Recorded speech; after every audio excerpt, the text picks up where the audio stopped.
Alright, welcome back to my channel. Today I'm going to be talking about Fyodor Dostoevsky's novel, The Gambler. Now, this is part of the Oxford World's Classic from the Oxford University Press. There are two novels in here, short novels. One of them is Notes from the Underground, which I read and reviewed, I think like 8 or 9 months ago. And then this book. Both of these were translated by Jane Kentish.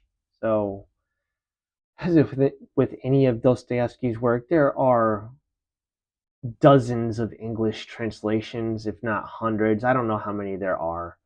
But yeah, this was translated by Jane Kentish. It does have explanatory notes in the back of the book, both for Notes from the Underground and The Gambler. So you'll be reading along and you'll see the little footnote. You can flip to the back of the book for those, which in the case of The Gambler, they became very useful because a lot of the couple of the characters in The Gambler are French and they speak French. So when they say something in French, there's a footnote. You can flip to the back of the book and you can get the English translation of what they said. So yeah, this was very readable.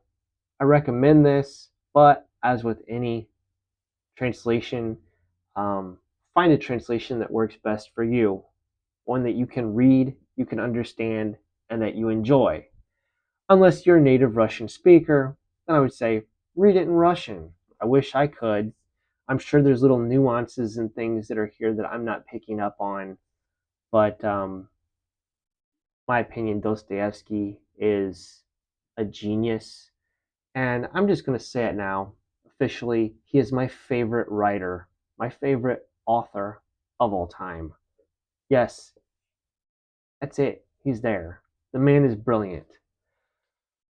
So let me talk about what The Gambler is about. The Gambler is about a tutor named Alexei. I left my notes in there. I'm not going to go get them. There are a lot of characters. As with any Dostoevsky book, I suggest writing down the characters, okay, listing them. Get a sheet of paper, write their names down, all variations of their names, because as with all this Russian literature, they use several names for characters, their full name, their title, their pet name, all right? So it can get confusing if you don't keep a character list. This one wasn't too bad because there's not like an expanding, ever-growing cast of characters. We have a handful. So we've got Alexei, who is a tutor, who's working for the general. The general and his family, right? So Alexei is tutoring the general's two younger children. The general also has a stepdaughter named Polina, who is Alexei's love interest. He's got a crush on her, an infatuation with her, if you will.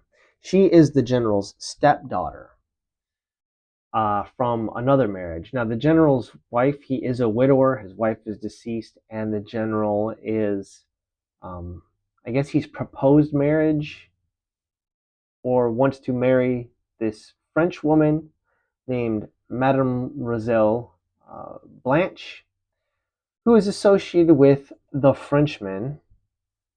The Frenchman does have a name, but I'm just going to refer to him as the Frenchman here. The general is heavily indebted to the Frenchman. He's basically mortgaged out everything to this guy and stands to lose it all unless he gets the inheritance money from his aunt, the general's aunt, who happens to be Alexei's grandmother. So Alexei and the general are related. You don't find that out until later. I think around like chapter 10 or something. But yes, they are blood relation.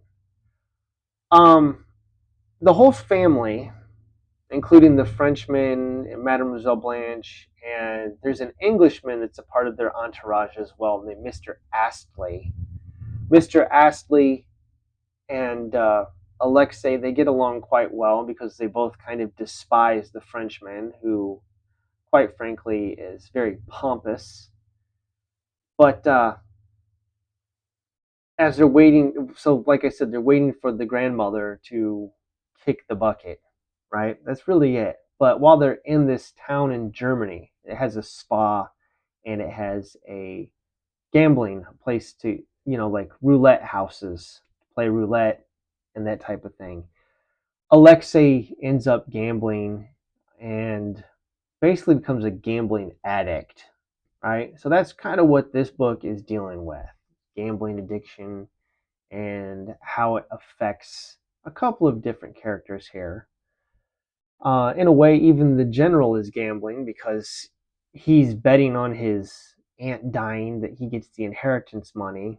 So you'll have to see how it all plays out, but this is a recommendation for me. Now, I want to talk a little bit about the background of this book, having now given you an idea of what the book is about. And that is Dostoevsky's life, what was going on in his life at this time. So, his first wife died in 1864, right around the same time that he was writing, I guess, publishing notes for the Underground. His next major work after that was Crime and Punishment. This book, The Gambler, was written following Crime and Punishment and before The Idiot, which follows this. So that's where this kind of falls in publishing order. Now, at that time, Dostoevsky himself was heavily in debt, and he entered into an agreement with a shyster of a publisher, an unscrupulous man, who basically made a offer to Dostoevsky to, you know, advance him some money, but he had to produce a manuscript, a novel, within 28 days. If he failed to produce a novel within those 28 days, then this publisher would get the rights to all of Dostoevsky's other works and be able to publish them for free without paying Dostoevsky a dime. Essentially, he would own those works for a period of 9 years. So Dostoevsky was under the gun to get this book done. And evidently he was having like epileptic seizures because he did suffer from epilepsy. So writing this manuscript was very difficult for him. That was a result of, I think the seizures were caused by his time in a Siberian prison. Maybe he had them his whole life. I can't remember. But he did suffer from these epileptic bouts. He had to hire a stenographer, right, to so that he could dictate the book to her. So he's telling her what to write down, essentially. That stenographer did end up becoming his wife later on. I think Dostoevsky was 45 years old at the time of writing this, and she 19? I can't remember. Anyways, what I'm saying is, what I'm getting at is that there is a Soviet film, right, which is called 28 Days in the Life of Dostoevsky. Great movie. At least I found it highly entertaining and enjoyable. It's a biopic, and it chronicles the writing of this book, The Gambler. I will link that film below in the description box. It is a foreign film, but Mosfilm has made it available with English subtitles. So you can check the link down there, watch this movie, read this book. That's it. That's all I've got. Thanks for watching. Have a wonderful day.